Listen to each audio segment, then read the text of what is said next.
Hello my dear students. तर हे आहे इलेक्ट्रोस्टॅटिक पोटेन्शियल अँड कॅपॅसिटन्सचं 7वं व्हिडिओ लेक्चर. आणि या लेक्चरमध्ये आपण बघणार आहोत electrostatic potential due to uniformly charge solid sphere. Uniformly charge solid sphere म्हणजे जसा की पण कसा uniformly charge solid sphere, non conducting sphere. आता बघा, युनिफॉर्मली चार्ज सॉलिड स्फिअर पण कसा uniformly charge non conducting. Uniformly charge non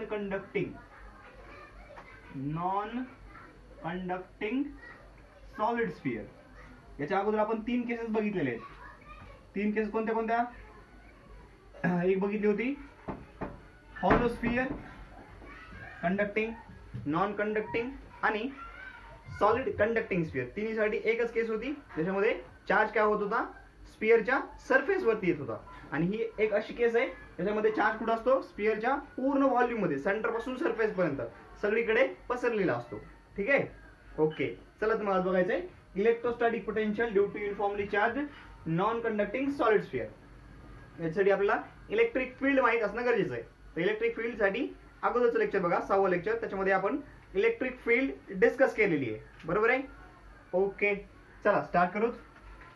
electrostatic potential due to uniformly charge non conducting solid spheres. वही घ्या, पेन घ्या, टायटल टाका. Electrostatic potential due to uniformly charge non conducting solid sphere. समजा हा एक non conducting solid sphere आहे.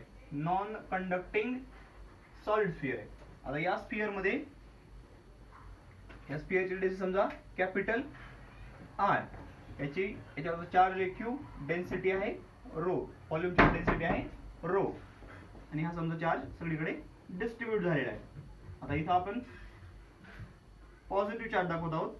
Charge positive असू शकतो किंवा निगेटिव्ह असू शकतो. ठीक आहे, दुसरं तर काय असणार नाही, एक तर पॉझिटिव्ह असेल किंवा एक तर निगेटिव्ह असेल. ठीक आहे, त्यामुळे कन्सिडर युनिफॉर्मली चार्ज. आता इथं युनिफॉर्मली आहे, नॉन युनिफॉर्मली सुद्धा असतं. नॉन युनिफॉर्म चार्जचं डिस्ट्रीब्युशन सुद्धा असतं, तसे क्वेश्चन्स पण असतात. पण आज आपण युनिफॉर्मलीचे क्वेश्चन्स बघणार आहोत. Uniformly charge sphere. Consider a uniformly charge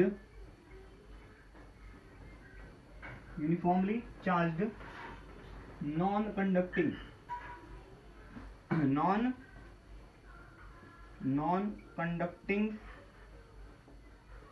uniformly charged non-conducting solid sphere of radius capital R, total charge capital Q, and volume charge density rho. Volume charge density rho. मी बहुतेक पेनमध्ये शाई भरायला विसरलो. शाईला पेन पाजवतो, पेनला शाई पाजवतो. ठीक आहे, तोपर्यंत लिहून घ्या. लिहिला? चला आता पुढे बघा. आधी तुम्ही बघा म्हणा सर. ठीक आहे, चला शाई भरून झालेली आहे. ओके, आता बघा आपल्याला काय करायचं, याच्यामुळं पोटेन्शियल काढायचंय. आता आपल्याला 3 ठिकाणी पोटेन्शियल काढायचंय. एक outside the sphere, on the surface of the sphere, आणि इनसाइड द स्फिअर. पहिल्यांदा आपण काढू आउटसाइड द स्फिअर. ठीक आहे, ओके. केस नंबर 1 घेऊ, outside the sphere. Number 1 outside. ठीक आहे, आउटसाइड साठी काय होतं बघू. आउटसाइड काय, small R is greater than capital R. Small R is greater than capital R. ठीक आहे, हे लिहिलं वरचं तुम्ही, ते कन्सिडर केले. आपण जे स्फिअर घेतलंय ते कन्सिडर केलेले. आता मी मोडणार लगेच ते, त्याच्यामुळे ते लिहून घ्या. ठीक आहे, आता बघा, समजा स्मॉल आर. आता इथं हे डिस्टन्स आहे, समजा कॅपिटल आर मी इकडे दाखवतो. हे आहे रेडियस कॅपिटल आर. समजा हे डिस्टन्स आहे स्मॉल आर. हा पॉइंट पी आहे, हा पॉइंट पी आहे. आता एक चार्ज घेतला मी, छोटासा चार्ज घेतला, ज्याला इन्फिनिटी पासून हा चार्ज एक क्यू नॉट चार्ज घेतला समजा. ठीक आहे, आणि तो इन्फिनिटी पासून काय केला, इन्फिनिटी पासून ढकलत ढकलत ढकलत इथपर्यंत आणला. ठीक आहे, झुकूक झुकूक एकदम स्लोली, एकदम स्लोली, एकदम स्लोली, जेणेकरून त्याची काय चेंज झाली नाही, काय चेंज नाही झाली पाहिजे, कायनेटिक एनर्जी चेंज झाली नाही पाहिजे. आणि याचं पोटेन्शियल किती असतं या ठिकाणी, व्ही ऑफ क्यू नॉट, किंवा पोटेन्शियल ॲट इन्फिनिटी म्हणू. Potential of any charge at infinity is zero. Potential at infinity is zero. दिसतंय का ते, दिसतंय का, थोडंसं आपल्याला ॲडजस्ट करावं लागेल. हां ठीक आहे. आता बघा, इन्फिनिटीला पोटेन्शियल काय असतं, झिरो असतं. कुठल्याही चार्जचं पोटेन्शियल झिरो असतं. तिथून याला या चार्जला काय केलं, पी पर्यंत आणलं. ठीक आहे, पी पर्यंत आणलं. असं आपण गृहीत धरायला लागलो. का, कारण आपल्याकडे एक रिलेशन आहे, आपल्याकडे एक रिलेशन आहे, delta V is equal to negative of integral E bar dot D R bar. आपल्याला याचा यूज करायचा, या रिलेशनचा यूज करून आपल्याला पोटेन्शियल काढायचे. आणि आपण आपल्याला माहिती आहे की पोटेन्शियल आपण ॲझ्युम केलेलं आहे, इन्फिनिटीला पोटेन्शियल आपण झिरो ॲझ्युम केलेलं आहे. V at infinity is zero, हे आपण ॲझ्युम केलेलं आहे, बरोबर आहे. आता पोटेन्शियल इन्फिनिटीला झिरो आपण ॲझ्युम केलेलं आहे. मग तिथून एक टेस्ट चार्ज उचलला आणि इकडे आणला, तर काय होईल, या पॉझिटिव्ह चार्जमुळे तो पॉझिटिव्ह चार्ज, हा पॉझिटिव्ह चार्ज समजा, या काय हा चार्ज काय होईल, हे जे कॉन्फिगरेशन आहे, हा जो स्फिअरचा आहे, चार्जचा जो स्फिअर आहे, तो काय करेल, रिपेल करेल. मग याच्या अगेन्स्ट आपल्याला वर्क करावं लागेल. मग ते जे वर्क आहे ते या चार्जमध्ये ॲज अ पोटेन्शियलच्या फॉर्ममध्ये काय होईल, स्टोअर होईल. मग या पॉईंटला आपल्याला काहीतरी पोटेन्शियल मिळेल, कारण आपण जे वर्क केलंय ते वर्क काय होईल, पोटेन्शियलच्या फॉर्ममध्ये स्टोअर होईल, बरोबर आहे. ते आपण पोटेन्शियल एनर्जीच्या लेक्चरमध्ये पाहिलेले, ते सुरुवातीचे लेक्चर बघून घ्या. आता बघा, आउटसाइड म्हणल्यानंतर काय होईल, आता कन्सिडर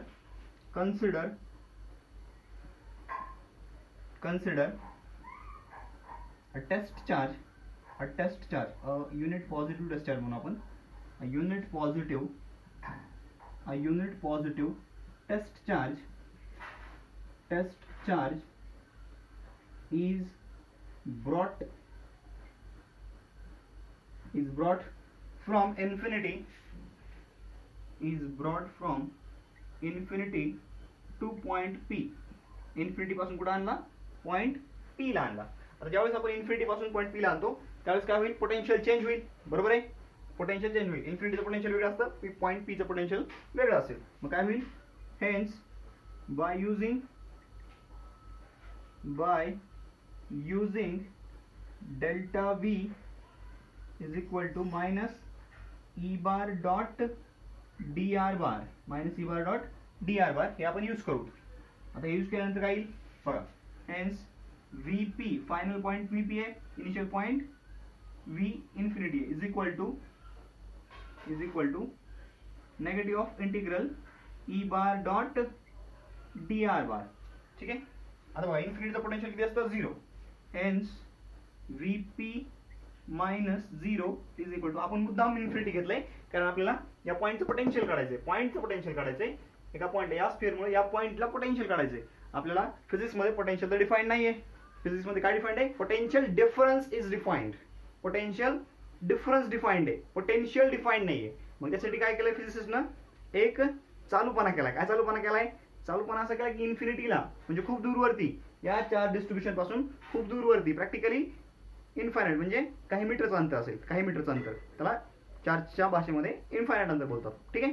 मग काही मीटर अंतर म्हणजे इन्फिनिटी झालं. इन्फिनिटीला चार्जचं पोटेन्शियल काय असतं, झिरो असतं, असं गृहीत धरलं आणि ते बरोबर आहे. ठीक आहे, कारण सगळ्या फिजिसिस्टनं ते गृहीत धरलेले आणि ते तसं धरल्यामुळं बाकीचे कॉन्सेप्ट चांगल्या प्रकारे एक्सप्लेन करता येतात. हा थिअरॉटिकल कन्सेप्ट आहे.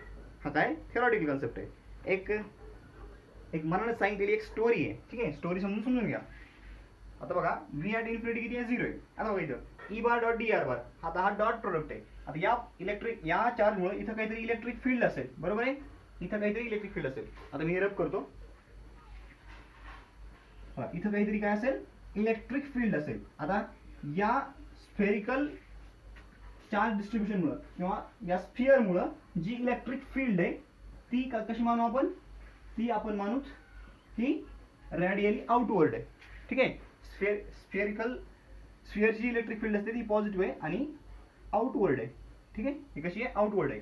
आता डी आर बार, आता या पॉईंट पासून, सेंटर पासून हे जे अंतर आहे हे आपण इकडून मोजायला लागलो, म्हणजे डी आर बार पण कसा असेल, असाच असेल. आपण तिकडून इकडे आलोत, पण डी आर बार म्हणजे हे छोटं अंतर, छोट्या स्टेपमध्ये आपण हे अंतर मोजू. इथून मोजलं सेंटर पासून तर डी आर बार कसा येईल, असा इकडे जाईल, त्याला डी आर बार. दोन्हीतला अँगल किती झाला, थिटा, थिटा झाला 0 डिग्री. म्हणजे दोन्ही एकाच डायरेक्शनला आहेत, दोन्ही काय एकाच डायरेक्शनला आहेत. आपण अंतर हे आर इकडून मोजलोय, इकडून नाही. ठीक आहे, इकडून जरी मोजलं असतं काय झालं असतं, तर थिटा वर टी आला असतं, पण आपण इकडून मोजणार आहेत आर. ठीक आहे, आता बघा ई बार आणि डी आर बार मधला अँगल किती झाला, 0 डिग्री झाला. म्हणजे ई डी आर कॉस 0 येईल. म्हणजे काय येईल, मायनस इंटिग्रल हे काय आलं, E into D R into cos 0. Cos 0 1 असतो. आता बघा सिमेट्रीमुळे काय होईल, सेंटर पासून आर डिस्टन्स वरती कुठेही जा तुम्ही, इलेक्ट्रिक फील्डची मॅग्निट्यूड काय असेल, कॉन्स्टंट असेल.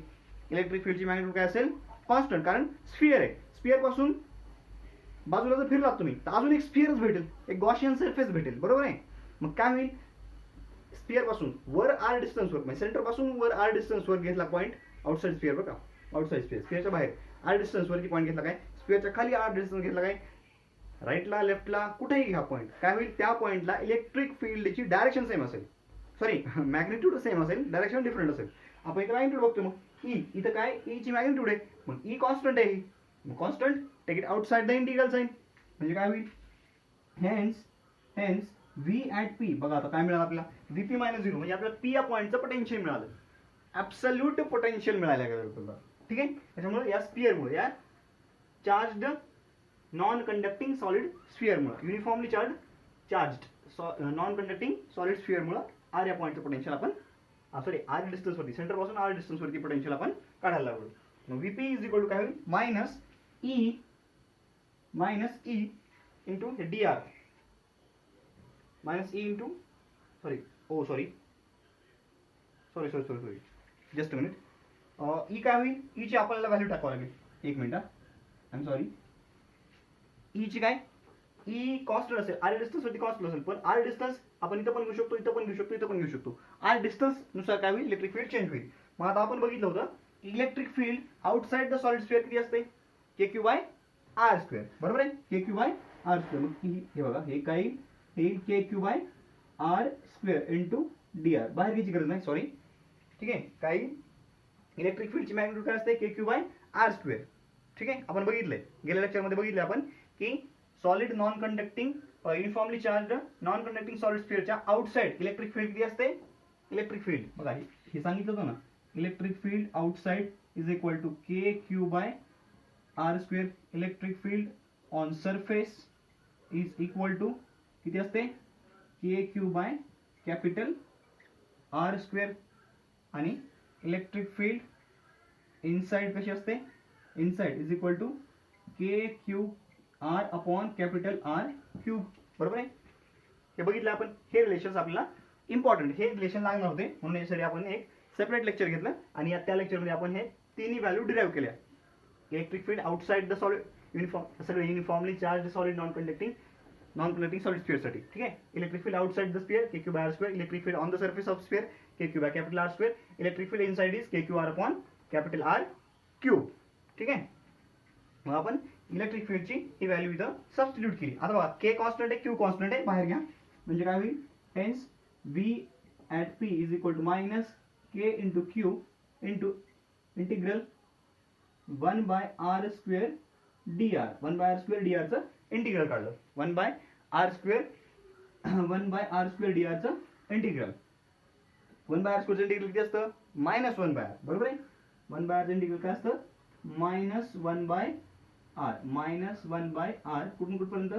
हां, आता एक गोष्ट, आपण हे पी टू इन्फिनिटी म्हणजे VP minus infinity, VP minus V infinity म्हणजे इन्फिनिटी पासून कुठपर्यंत आलो, इन्फिनिटी पासून आर डिस्टन्स वरती आलो. बघा या सेंटर पासून इन्फायनाइट डिस्टन्स होता, सेंटर पासून आर डिस्टन्स वरती आलो, म्हणजे इन्फिनिटी टू आर. हे कुठून कुठपर्यंत घ्यावं लागेल आपल्याला, infinity to R, infinity to R, infinity to R, मग हे इन्फिनिटी टू आर. आता हे मायनसला बाहेर घेऊ, मायनस मायनस प्लस होईल, ते मायनस मायनस प्लस, हे के क्यू झालं, प्लस बाहेर झालं, 1 बाय आर कुठून कुठपर्यंत, इन्फिनिटी टू आर पर्यंत.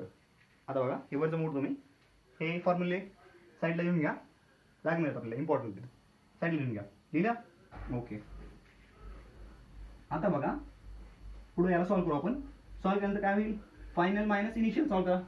Final point final limit minus initial upper limit minus lower limit upper limit आणि लोअर लिमिट म्हणतात. इथं आर हे काय, आर हे अप्पर लिमिट आहे आणि इन्फिनिटी हे लोअर लिमिट आहे. म्हणजे काय होईल, VP hence VP is equal to KQ into bracket 1/r, आरच्या ठिकाणी आरच ठेवलं तर काय होईल 1/r मायनस 1/a इन्फिनिटी. आरच्या ठिकाणी एकदा इन्फिनिटी, एकदा आर ठेवलं, एकदा इन्फिनिटी ठेवलं. 1/इन्फिनिटी काय असतं 0, K इंटू Q इंटू हे 1/r मायनस हे आलं 0. म्हणजे काय आलं, K into Q divided by small r, हे आलं VP. हे काय आलं VP.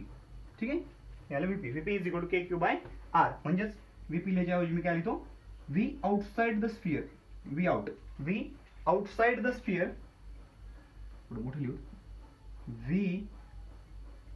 आउटसाइड पूर्ण लिहू का, ठीक आहे.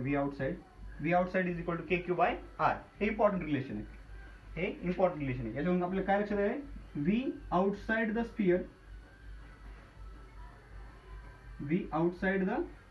Sphere is inversely proportional to distance. V outside the sphere म्हणजे या स्फिअरच्या बाहेर जसं आपण दूर जाऊ तसं इलेक्ट्रिक फील्ड डिस्टन्स नुसार कमी होत जाईल. इनव्हर्सली प्रोपोर्शनल टू डिस्टन्स, पण इनव्हर्सली डिस्टन्स जसं वाढत जाईल तसं इलेक्ट्रिक पोटेन्शियल काय होत जाईल, कमी होत जाईल. आणि ते इलेक्ट्रिक फील्ड कशी कमी होत होती, स्क्वेअरच्या प्रोपोर्शन मध्ये कमी होत होती. आणि हे कसं व्हायला लागले, हे डिस्टन्सच्या प्रोपोर्शन मध्येच कमी व्हायला लागले. ठीक आहे, ओके, चालून घ्या. Pause the video and note it down. हे झालं आउटसाइड साठी. आता बघायचंय इनसाइड साठी. कसं करेल, इनसाइड साठी कसं करता येईल, चल भाई सोचो.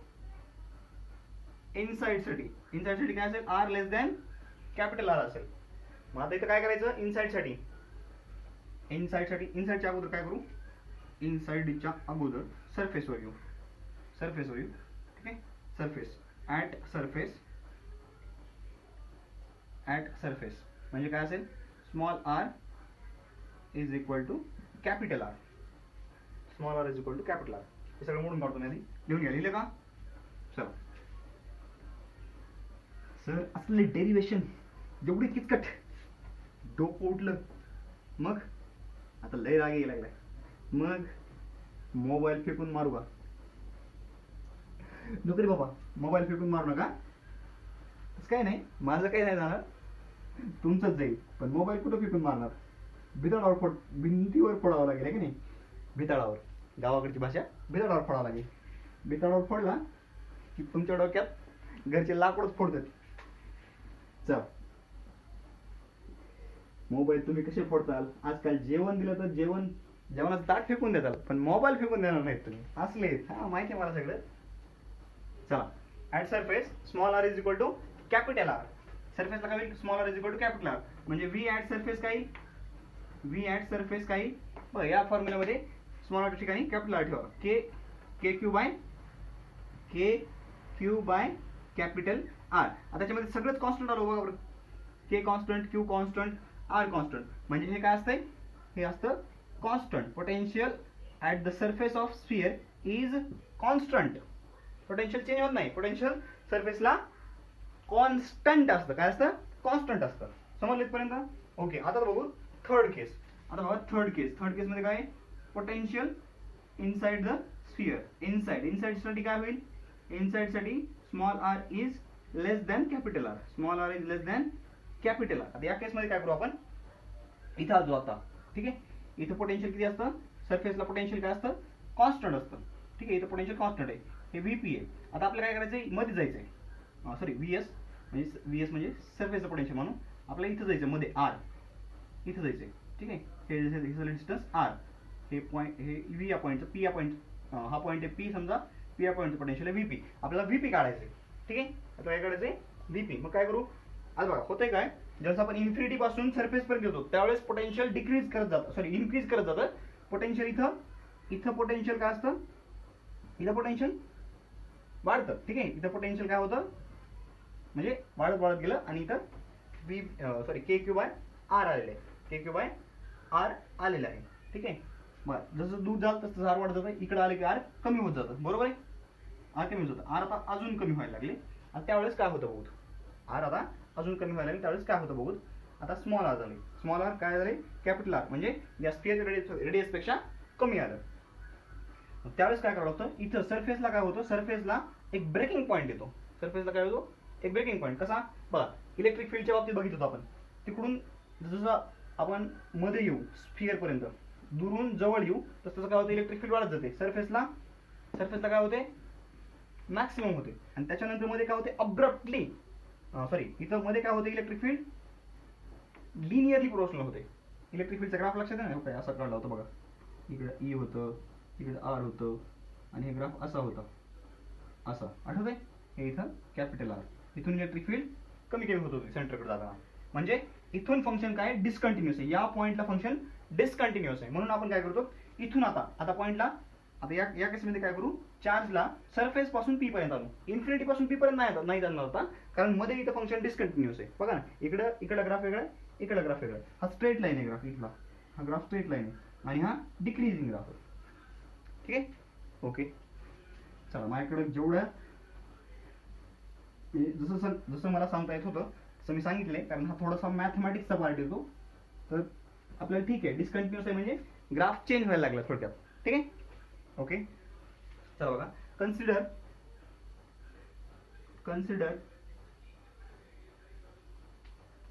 अ test charge, a unit positive test charge. आता काय करायचं, a unit positive test charge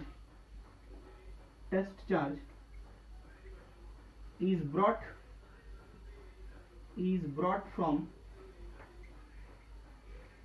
from surface to P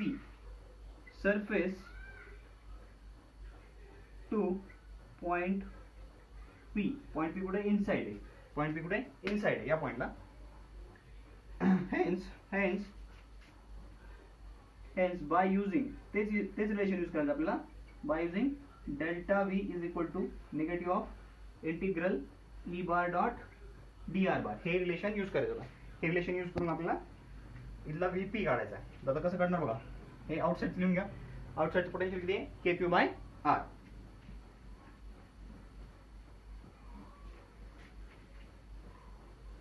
लिहिलं,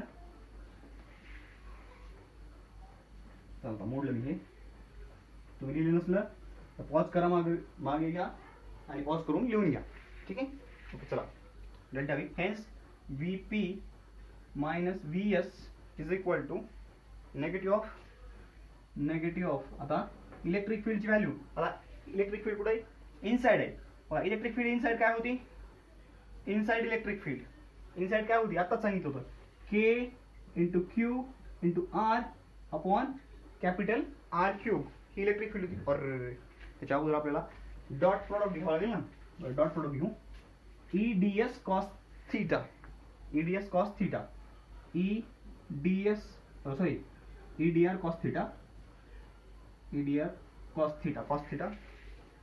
ठीक आहे, थीटा. आता बघा, इथे इलेक्ट्रिक फील्ड कशी असेल, इथं पण इलेक्ट्रिक फील्ड अशी असेल, ही झाली इलेक्ट्रिक फील्ड. आणि DR बार पण कसा असेल, असाच असेल बाहेर इकडं. म्हणजे इथं पण थीटा किती आला, इथं पण थीटा आला 0 डिग्री. बघा, स्फिअर साठी इलेक्ट्रिक फील्ड कशी घेतात, रॅडियली आउटवर्ड घेतात. पॉझिटिव्ह म्हणून रॅडियली आउटवर्ड, जर निगेटिव्ह असते तर रॅडियली इनवर्ड. आणि DR बार पोझिशन वेक्टर असाच आला. Position vector radius, position vector काय चालंग असतो, रेडियस चालंग असतो. बरोबर आहे. मग हे रेडियस चालंग, म्हणजे दोन्ही रॅडियली आउटवर्ड आले, म्हणजे दोन्ही मला अँगल 0 झाला. म्हणजे इथं कॉस थिटाच्या वेळी डायरेक्ट मी काय लिहितो, कॉस 0 लिहितो. कॉस 0 1 असतो. आता बघा, ई ची व्हॅल्यू मायनस आता VS, हेन्स VS किती आहे, k Q by capital r. आताच काढलं होतं, k Q by capital r constant आहे. आता इकडं ई ची व्हॅल्यू किती आहे, k into q into r upon capital R cube into हे डी आर. बरोबर आहे. आता बघा, k Q upon capital R cube constant आहे, बाहेर घ्या, मायनस के Q upon R cube into bracket, किंवा ठीक आहे ब्रॅकेटमध्ये घ्या, इंटिग्रल कुठून कुठपर्यंत आहे, फ्रॉम एस टू पी. अरे चा गेली लाईट. ठीक आहे, थांबू इथपर्यंत. थांबू जरा, पॉज करतो मी. चला, पॉवर केली होती, पॉवर आलेली आहे. आणि माझ्या अंगात पण थोडी जास्त पॉवर आलेली आहे. Minus K Q by R cube बाहेर काढला आपण. बघा, आता इथून इथपर्यंत आता एस टू पी म्हणायला लागलो. S to P surface to point P म्हणजे capital r to small r. डिस्टन्सच्या बाबतीत जर बोलायचं झालं तर ते capital r to small r असं आपल्याला व्हॅरी करावं लागेल. कॅपिटल आर पासून स्मॉल आर पर्यंत आपण आणायला लागलो.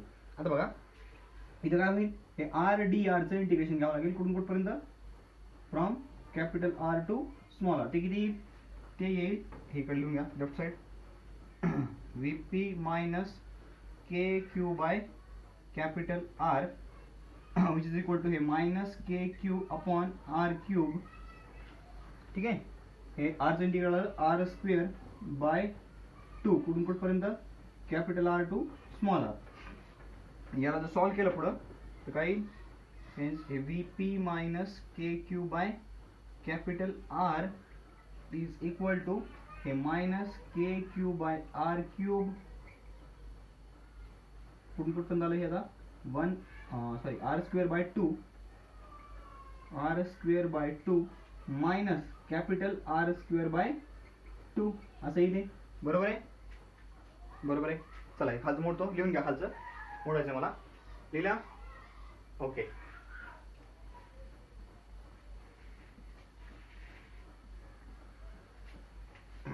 ओके हे राहू द्या. आता बघा इथं काय येईल मग, hence V P minus K Q by capital r is equal to ह्या मायनस के क्यू आर क्यूब ना कंसाला गुणून घ्या. हे काय होईल, मायनस हे मायनस मायनस प्लस होईल, ते अगोदर लिहू कसं येईल चालतंय. मायनस मायनस प्लस हे आलं k Q upon R cube into R square by two आणि याला मल्टिप्लाय केल्यानंतर काय येईल, हे minus K Q upon R cube into R square by two. थोडीशी शाई भरून घेतो मी.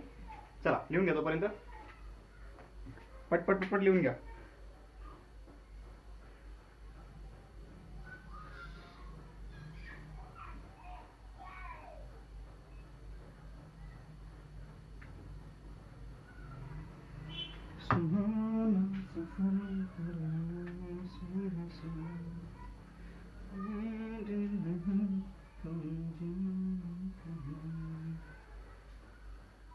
झालं लिहून. चला बघा आता V P minus K Q by r is equal to minus K Q by r क्यूबने कंसाला गुणलं. मायनस मायनस या अगोदर प्लस, कारण मायनस मायनस प्लस येणार आहे ना म्हणून ती टर्म अगोदर लिहिली. हे के क्यू बाय आर क्यूब जसं तसे, हे आर स्क्वेअर बाय टू जसं तसं, हे minus K Q by R cube जसं तसं, हे आर स्क्वेअर बाय टू जशाला तसं. आता इथं बघा इथं आर कॅपिटल आरचा स्क्वेअर आणि आर क्यूब मधला आर स्क्वेअर कॅन्सल होऊन जाईल.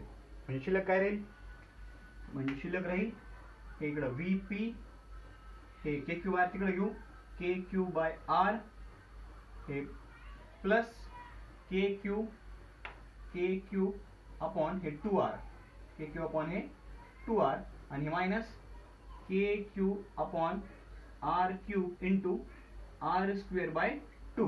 दिसतंय का, क्लिअर क्लिअर दिसतंय. हां क्लिअर दिसतंय, काय अडचण नाही. थोडंसं वाटलं आपण ॲडजस्ट करू. हां ठीक आहे. आता बघा पुढं बघा, पुढं बघा हे काय, V P is equal to हे के क्यू बाय आर आणि two K Q by two R. हे टू ने मल्टिप्लाय केलं, टू के Q plus K Q, three K Q upon two R. म्हणजे काय हे V P is equal to 3/2 K Q by R आलं. 3/2 K Q by R आणि हे minus K by minus K Q upon R cube into R square by to. अरे बघा याच्यातून याच्यातून हे दिसतंय क्लिअर पण, हां दिसतंय. याच्यातून काय कॉमन काढू शकतो आपण, k Q by r, K Q by r common आहे, टू पण कॉमन आहे, म्हणजेच इथून कॉमन निघालं k Q by two r common निघालं. ठीक आहे, बघा के क्यू आहे आर आहे, सॉरी इथं आर क्यू, हां आर आहे आणि इथं टू आहे, k Q by two r common निघालं. इथं शिल्लक काय राहिलं, इथं शिल्लक राहिलं 3 आणि इथे शिल्लक राहिलं R square minus R square divided by capital R square. तर ह्याला हा आला फायनल फॉर्म्युला. आता याला फायनल फॉर्म्युला. ठीक आहे, फायनल फॉर्म्युला म्हणजे V inside V inside, V in, ठीक आहे, V inside KQ by 2R into 3 minus R small r square by capital R square, हा आला फॉर्म्युला. ठीक आहे.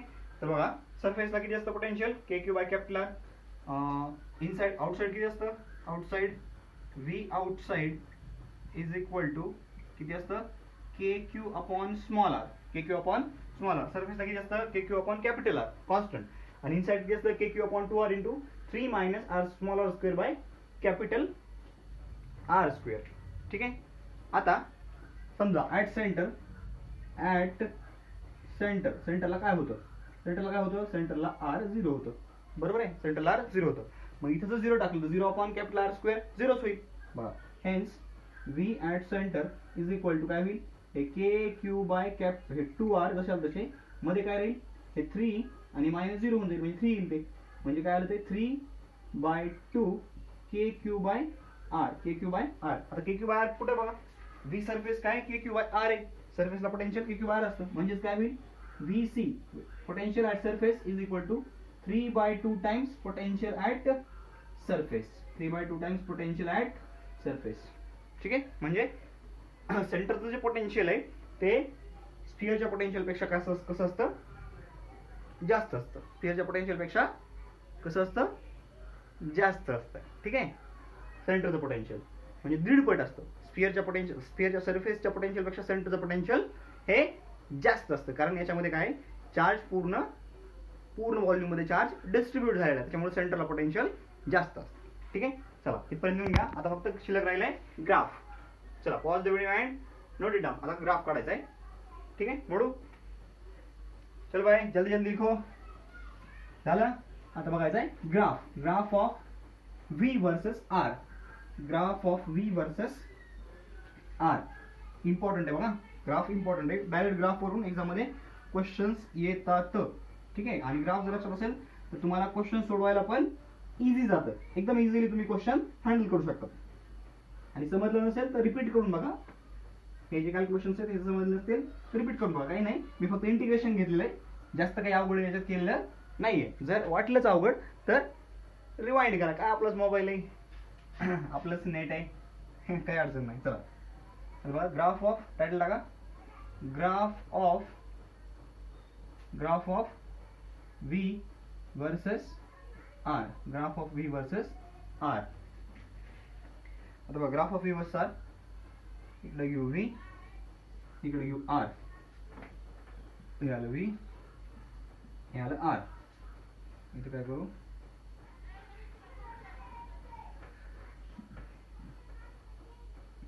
R is equal to 0, R is equal to capital R.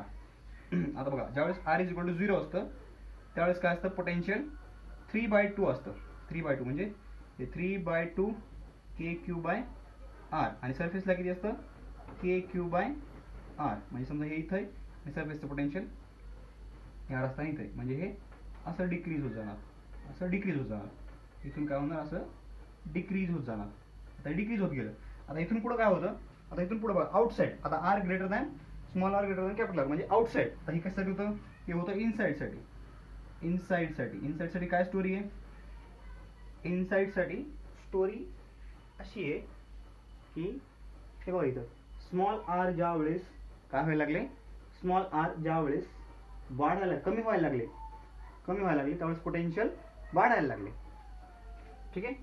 Small r कमी झालं, r कमी व्हायला लागले पोटेन्शियल वाढायला लागले, म्हणजे r वाढले पोटेन्शियल कमी व्हायला लागले, म्हणजे इनवर्स प्रोपोर्शनॅलिटी. थोडक्यात काय इनवर्स प्रोपोर्शनॅलिटी. आता इथून पुढे काय बघा, इथून पुढे r वाढलं की पोटेन्शियल कमी होतं, आउटसाइड मध्ये बघा ना, KQ by R outside, simple आहे. म्हणजे हे असं डायरेक्ट, म्हणजे हे काही अशी, हे काय होणार, इथून पुढे पोटेन्शियल डिक्रीज व्हायला सुरुवात होईल, असं पोटेन्शियल डिक्रीज होत जाईल इकडं. ठीक आहे. डिक्रीज होत गेलं पोटेन्शियल. आउटसाइड काय व्हायला लागले, पोटेन्शियल आउटसाइड हे पोटेन्शियल डिक्रीज व्हायला लागले. V is inversely proportional to R. आणि इथं काय होतं, R वाढलं की इथं पण पोटेन्शियल कमी होत होतं, पण फॉर्म्युला वेगळा आणि इथं पोटेन्शियल कॉन्स्टंट आहे. इथे या ठिकाणी सरफेसला पोटेन्शियल कॉन्स्टंट आहे, सरफेस व्ही ॲट सरफेस. सरफेसला पोटेन्शियल कसं आहे, कॉन्स्टंट आहे के क्यू बाय आर. सेंटरला पोटेन्शियल किती आहे, हे V C. V C is equal to हे एवढं आणि V S is equal to हे के क्यू बाय आर. आणि हे व्ही आउटसाईड किती आहे, V outside K Q by R. समजलं. So this is the very important graph in this chapter. हा काही या चॅप्टरमध्ये खूप इम्पॉर्टंट ग्राफ आहे, लक्षात ठेवा. ठीक आहे. तर नेक्स्ट लेक्चरमध्ये आपण याच्यावरचे प्रिव्हियस इयर एक्झाम्पल्स बघू. ठीक आहे. या लेक्चरमध्ये मी इथंच थांबतो. अभ्यास करत राहा. काय अडचण असेल तर विचारत राहा.